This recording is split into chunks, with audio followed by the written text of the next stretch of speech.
As águas que cercam o Brasil fazem parte da nossa história e cultura. São rios que formaram povoados e depois cidades. São mares que trouxeram e levaram parte de nós. Pau-brasil, cana-de-açúcar, café, ouro. Pessoas e povos transitaram por essas águas. Mas nos dias de hoje, elas são integradas a uma nova simbologia. Nossos mares, especificamente, receberam o nome de Amazônia Azul. Seja bem-vindo a mais um episódio do Dicotomia Podcast. Eu sou Adler Silva e hoje vou apresentar esse episódio com a Luísa Braga. Oi, Luísa. Oi, galera. Oi, Adler. Tudo bem com vocês? É um prazer fazer parte desse episódio, ainda mais sobre um assunto que me interessa bastante. Because China ist dramatisch. ¿Cómo se dice en inglés? Me siento orgulloso. Não existe dicotomia. Dicotomia Podcast. Galera, a Luísa é uma das novas apresentadoras aqui do podcast e esse é o seu primeiro episódio no Dicotomia. Então, ela pode se apresentar um pouco mais, né? Conta um pouco mais sobre você, Luísa, o que você estuda, o que você gosta, enfim. Então, atualmente eu estou cursando Relações Internacionais na Universidade Federal de Sergipe. E esse assunto em particular foi um dos que me despertou bastante interesse no curso. Eu acho que tem muito que tem como falar sobre ele, tem diversas esferas para a gente explorar. Então, sem mais delongas, nesse episódio vamos falar sobre o que compreende a Amazônia Azul e como ela impacta e participa da política externa e da diplomacia do Brasil.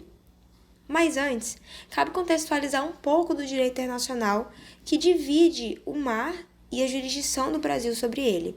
Então vou chamar a Adler para dar essa explicação e ajudar a gente nesse sentido. Comigo ficou essa parte um tanto quanto mais burocrática, né, do direito do mar, do direito internacional de modo geral. Eu costumo falar que ou as pessoas amam o direito e acham ela super legal, ou eles odeiam o direito e deixam um pouquinho escanteado nas relações internacionais. Mas aqui serei breve, porque o assunto do direito do mar ele é longo, ele é extenso, ele é muito interessante na minha opinião. Mas aqui eu vou me ater apenas à questão das faixas, né? Sobre as faixas que definem o direito do mar, que estabelecem o que é território, o que é território de soberania, o que é uma zona contígua, o que é zona econômica exclusiva, enfim. É uma forma que foi estabelecida pelo Tratado de Montego Bay, do ano de 82, e lá estava definido essas questões um pouco mais burocráticas, como eu comecei falando. Pensando ali na faixa litorânea, definido pelas linhas de base, que é um vocabulário técnico para estabelecer um pouquinho da faixa litoral, a gente vai dividir em algumas faixas e a gente começa pelo mar territorial, que é um espaço soberano sujeito às jurisdições do país costeiro. Esse mar territorial se estende por 12 milhas náuticas, a partir da linha de base, né? Que nesse caso você pode aqui imaginar que é de fato o litoral lá, imaginando ali a parte da praia ali. E um exemplo muito bom sobre isso, que eu estava lendo quando estava pesquisando aqui para esse episódio, é que até navios de cruzeiro que tenham qualquer tipo de cassino, eles precisam ser fechados quando entram nessa parte do mar territorial. Aqui uma complementação da ideia, porque eu esqueci de falar que é quando o navio entra, né, no mar territorial brasileiro, já que as leis brasileiras não permitem cassinos. É isso. A próxima faixa que a gente vai definir é a zona contígua. Essa zona vem depois do mar territorial e se estende também por 12 milhas náuticas. Ela é meio que pelo que eu vi, ela seria uma parte, meio que um limbozinho, assim. Ela não tem muita função, o que eu acabei percebendo, a não ser da própria defesa, assim, do próprio país, sabe? Me pareceu muito disso quando eu tava vendo. Ela não tem tanta especificidade que eu posso falar pra você, olha, quando falar da zona contígua, lembra disso. Ok, uma segunda complementação, porque fazia tempo que a gente não gravava o episódio do podcast, então desculpem. Mas a zona contígua, não é que ela seja um limbo, assim. Dentro da legislação brasileira, ela coloca que a zona contígua é feita para evitar infrações das leis, regulamentação aduaneira, fiscal, imigração ou sanitária, e serve também para reprimir as infrações às leis e aos regulamentos no território ou no seu mar territorial. Ou seja, é uma faixa para tentar evitar que se chegue o problema ao mar territorial. Então, é isso. Eu estava certo em certa medida, mas também eu precisava complementar porque acabei ficando muito vago a minha ideia. Mas ela fica também inserida na parte que eu acho que é muito importante, que é da Zona Econômica Exclusiva, né? Da ZEE. Que aí se estende da linha de base por 200 milhas náuticas. E aí, essa faixa, sim, ela é muito interessante porque é uma faixa onde tem, como o próprio nome diz, exclusividade econômica do país costeiro de explorar, mas ela não é limitada só ao país costeiro. Então, se outros países quiserem também transitar por ali, né, fazer um trânsito contínuo, sem qualquer tipo de ameaça à costa, ele pode fazer. E se quiser explorar também a plataforma continental, o petróleo, também é possível fazer isso dentro do direito internacional.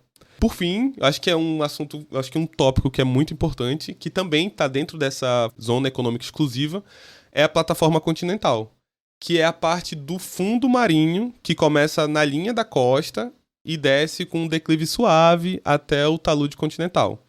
Essa questão do talude continental acaba sendo muito mais um linguajar técnico para definir o limite da plataforma continental. Mas quando a gente pensa em plataforma continental, é mais ou menos ali pensando onde o território do fundo marinho, né, consegue ter algum tipo de não tanta profundidade, vamos pensar dessa forma. E esse é um ponto importante para o nosso assunto, porque acaba sendo um dos critérios para se definir a extensão da sua plataforma continental e, nesse caso, a extensão também da sua zona econômica exclusiva.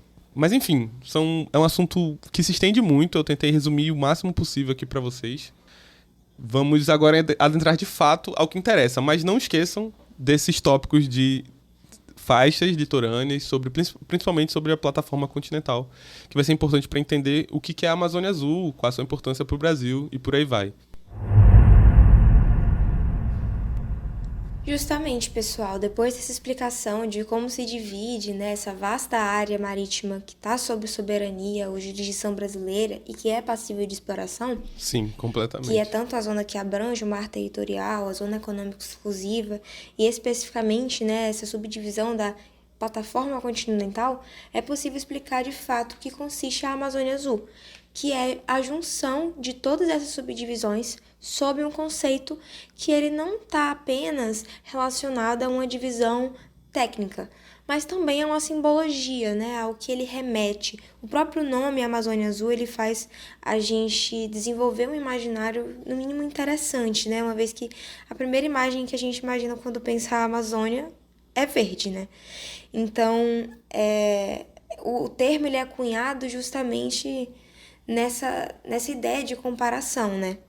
Só observando o litoral que banha o Brasil, já dá para ter uma noção da tamanha dimensão desse azul. Então, vai desde ali o Amapá até o Rio Grande do Sul.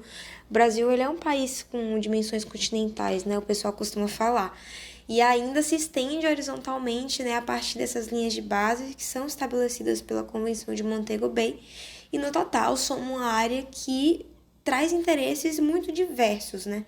Tanto é que desenhar esse mapa talvez esteja algo um pouco difícil de se imaginar, mas fica um pouco mais definido a partir do momento que é algo que estará presente a partir de 2023, né? Foi estabelecido pelo Programa Nacional do Livro do Material Didático, PNLD, e esse tipo de mapa ele vai estar presente a partir de então em livros do ensino público de educação básica pelo país. Então, é um termo que desde que ele foi cunhado, ele tem se popularizado, tem se difundido. E é um termo e é um assunto de interesse para o Brasil porque abrange esferas muito diversas, né? Esferas que estão conectadas. Então, você tem questões políticas, sociais, de segurança, econômicas, que elas conversam entre si.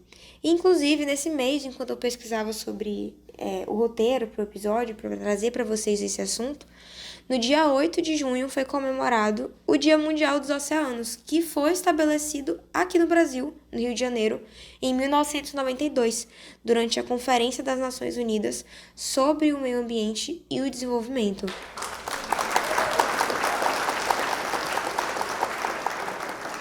Eu acho que é interessante pensar sobre isso também, quando você estava falando, Luísa, que há um interesse muito grande, como você falou, né? Só o fato de incluir esse mapa dentro dos livros, né?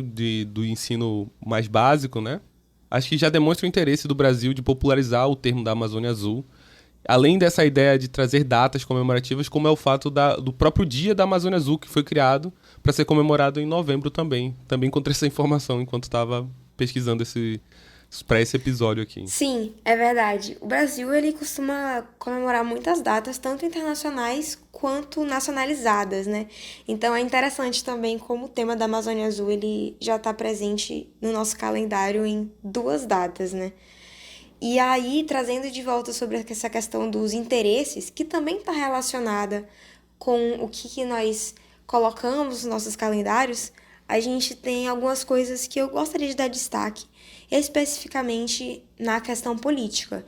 Porque, para além de ser algo voltado para a soberania e uma estratégia de posicionamento internacional de uma forma mais generalizada, a gente pode observar um alinhamento com discursos e pautas que têm sido trazidas pela política externa brasileira de uma forma muito específica e bastante interessante, que talvez nos ajude a desenhar o decorrer dos anos que vem aí pela frente.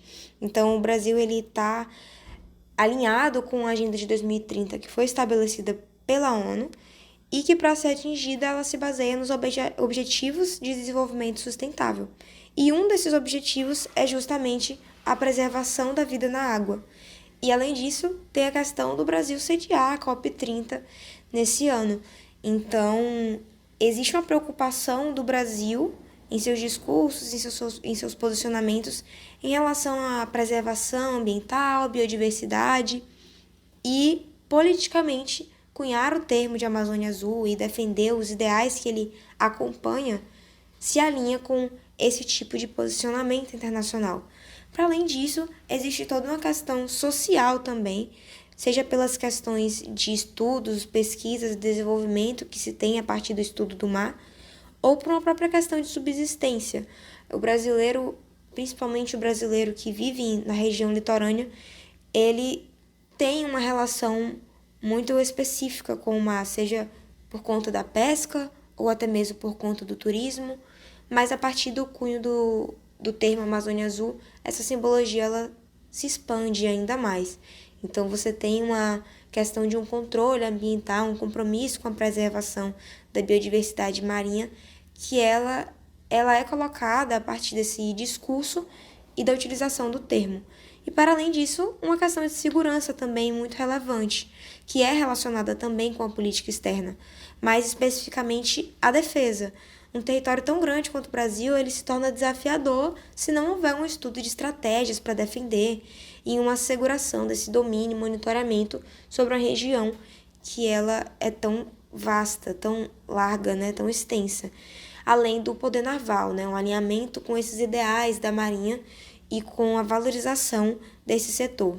Além desses interesses ambientais, que eu acho que, como você colocou muito bem, e interesses também de segurança, eles são muito bem alinhados com a política externa brasileira, né? A questão ambiental é uma das agendas que é de muito valor para o Brasil no cenário internacional, principalmente nas organizações multilaterais. Então, acho que isso traz muito benefício para o Brasil quando ele pleiteia esse espaço da Amazônia Azul. E além desses 2 temas, né, a questão ambiental e de segurança, né, a questão estratégica e política, tem uma questão também científica, que eu acho que a gente, quando pensa também na Amazônia, a gente pensa nessa biodiversidade, né, nessa questão do quanto há de recurso para ser explorado, né, seja enfim, da melhor forma ou de formas não tão agradáveis quanto a gente imagina.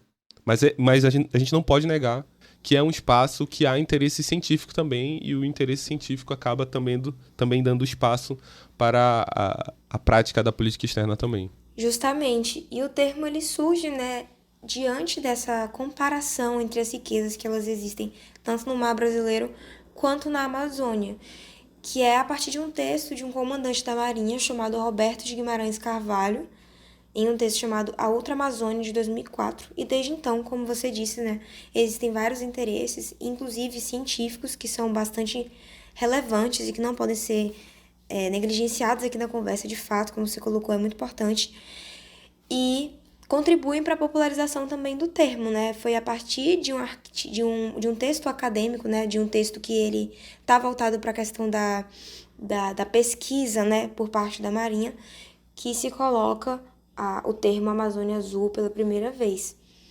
E, além disso, existe um outro fator também que é indispensável durante a conversa, que é a questão econômica. Atualmente, cerca de 95% do petróleo nacional ele é extraído nessas águas jurisdicionais brasileiras. Então, justamente nessa zona econômica exclusiva, onde o Brasil ele pode explorar tanto petróleo quanto fazer acompanhamento de possíveis potenciais para explorar. Então, a área do pré-sal, por exemplo, ela também está inclusa dentro do que se compreende por Amazônia Azul e por essa área de exploração marítima brasileira. E, para além disso, também a gente tem a questão do tráfego de comércio exterior do país, que representa 95% dentro dessas águas.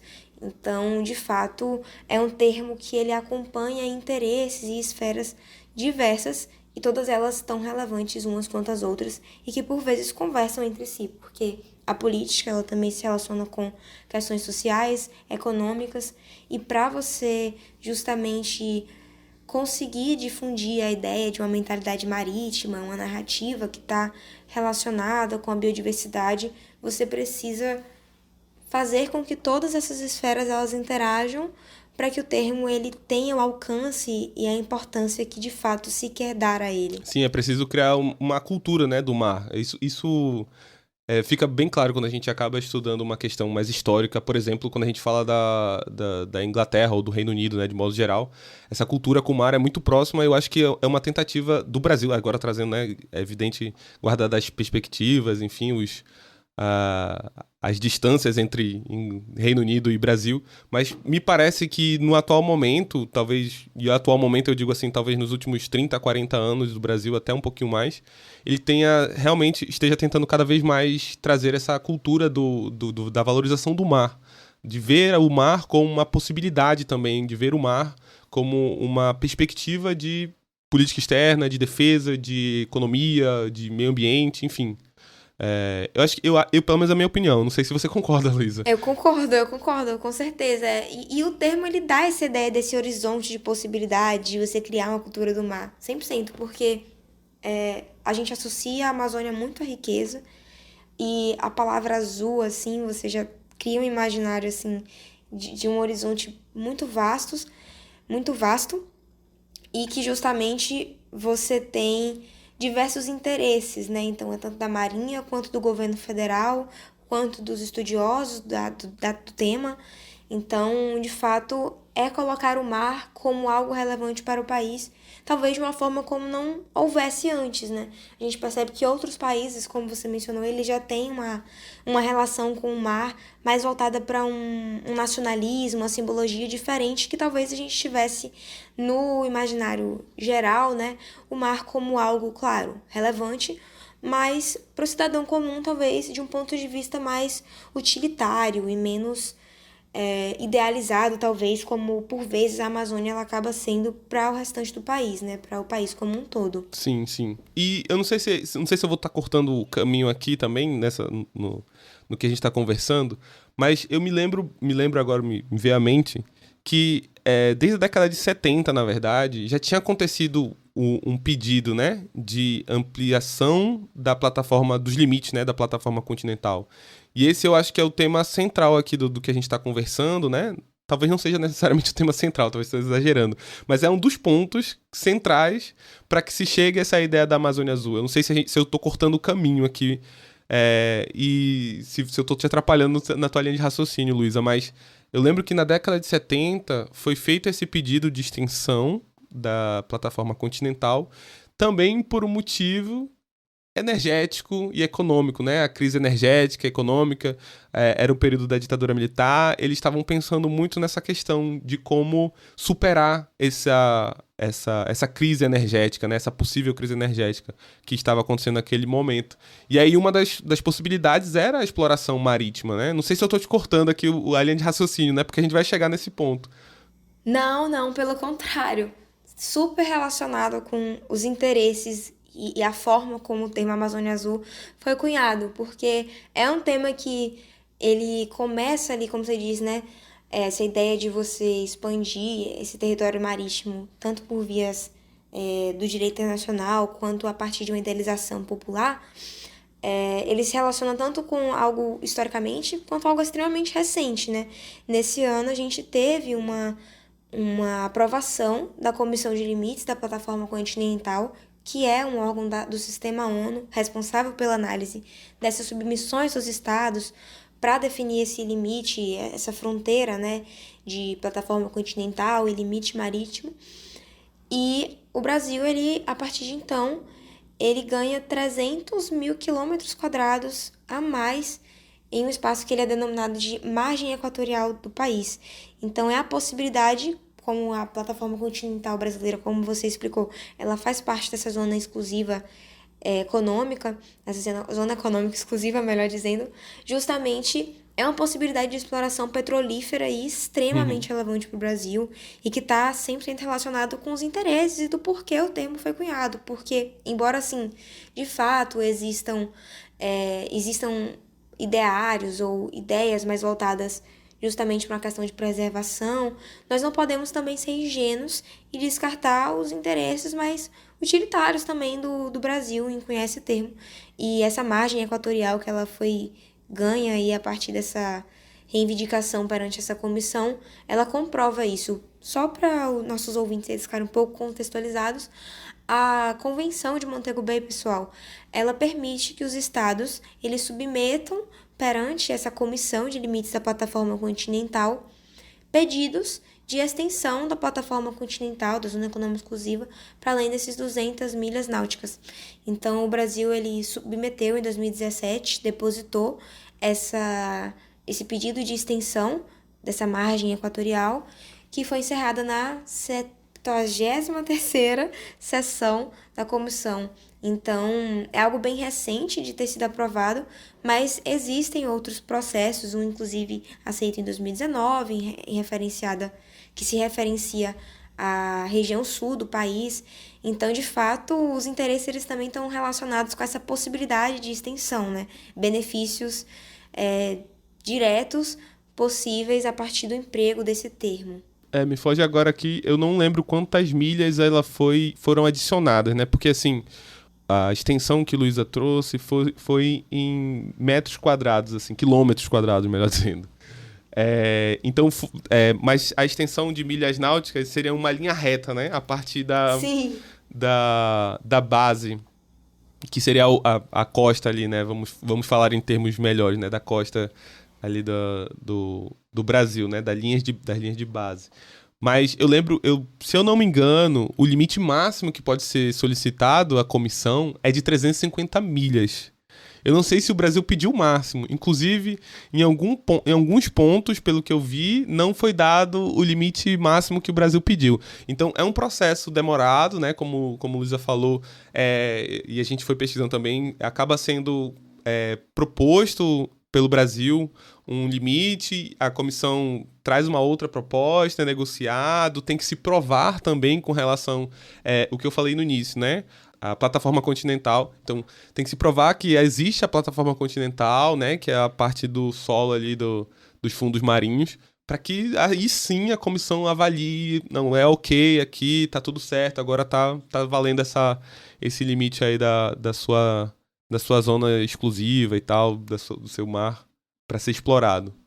Enfim, é um processo um tanto mais burocrático, assim. A gente não quer trazer esse aspecto da burocracia de como funcionou o processo e tal. Talvez seja até interessante em um outro episódio, mas eu acho que o ponto central aqui é entender o que é e, inicialmente, entender o que é e como que ela é importante para o Brasil, essa ideia da Amazônia Azul. Justamente, e é essa ideia que a gente quer trazer para vocês, um pensamento sobre como o mar ele tem sido utilizado de estratégia, tanto pelo governo, pela Marinha, mas também pelos estudiosos que dão essa popularidade para o termo e que colocam planos de desenvolvimento para que esse termo, de fato, ele chegue à população. Então, são exemplos como o que a gente trouxe da utilização em livros didáticos.